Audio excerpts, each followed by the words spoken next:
Sofa a ɓangare ɗaya wata babbar muhawara da ƙalubale ya janyo cece-kuce a cikin wajen ƙasar Amurka sakamakon wani martani wanda manya-manyan daga cikin ƙungiyoyin Yahudawan ƙasar Isra'ila suka bayyana cewa idan Zohran Mamdani ya kasance mayo ko kuma in ce ya kasance babban wakili ya lashe zaben kujerar wakilcin garin New York za su ƙaurace wa dukkanin wata hulɗa ko kuma wata alaƙa da za ta kai su shiga cikin birnin New York a nan take.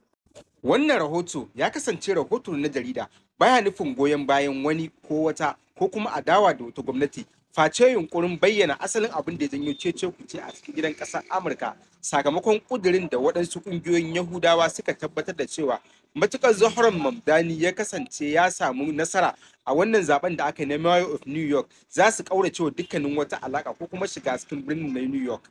A ci gaba da rikicin siyasa da kuma cece-kuce da ya gauraye cikin sassan biranen ƙasar Amurka, an samu waɗansu rahotanni da ke bayyana cewa wasu manyan ƙungiyoyin Yahudawa sun yi zargin cewa za su janye daga dukkanin wata ziyara ko kuma hulɗa tsakaninsu da birnin New York. Matuƙar Zohran Mamdani ya kasance ya samu mallakin zama magajin garin yankin na New York. Wannan al'amari fa ya janyo babban cece-kuce da tafka muhawara a cikin manyan jaridu da kafafen watsa labarai na cikin gidan ƙasar Amurka. Sai kuma gashi abin da ake takaddama a kai a wannan lokaci ya zama gaskiya. Zohran Mamdani ya lashe kujerar takarar zama wakilin yankin ma'ana magajin garin New York a hukumance.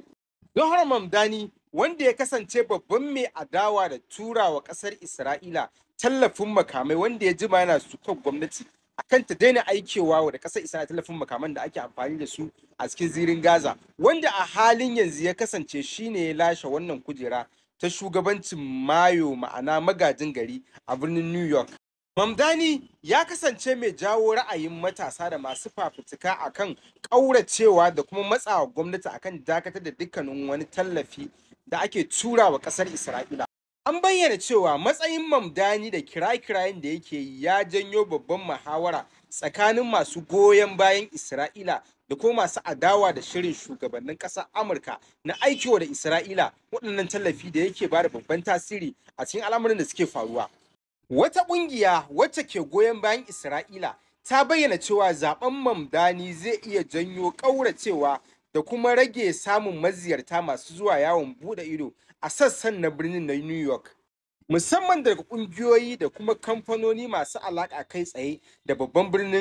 birnin na Tel Aviv. Sai dai wasu masu ra'ayi sun bayyana cewa wannan bincike da aka yi fa ya kasance kawai zargi ne wanda aka gina shi akan hasashe, ba abu ne wanda ake sa ran 100% zai kasance za a samu ƙauracewa da kuma rage samun masu yawon buɗe ido daga birnin Tel Aviv na Isra'ila a cikin yankunan na babban birnin na New York sakamakon kasancewar Mamdani ya kasance sabon mayo ma'ana magajin gari a birnin na New York. To sai dai a martanin da ya fitar, Mamdani ya bayyana cewa birnin New York birni ne na kowa kuma dogaransa ya kasance gurin gudanar da adalci da kuma kare rayukan fararen hula a matsayinsa na mayo magajin gari mai cikakken iko. Ya bayyana cewa yanzu lokaci ne na kare rayuka da kuma tabbatar da adalci ga kowa, babu ɗaukar ra'ayi ko ɓangaranci, inda ya bayyana cewa da Falasɗinawa da wanda ba Falasɗinawa ba dukkaninsu mutane ne kuma suna buƙatar yanci ko ba za mu ji tsoro gurin tabbatar da wannan al'amari ba.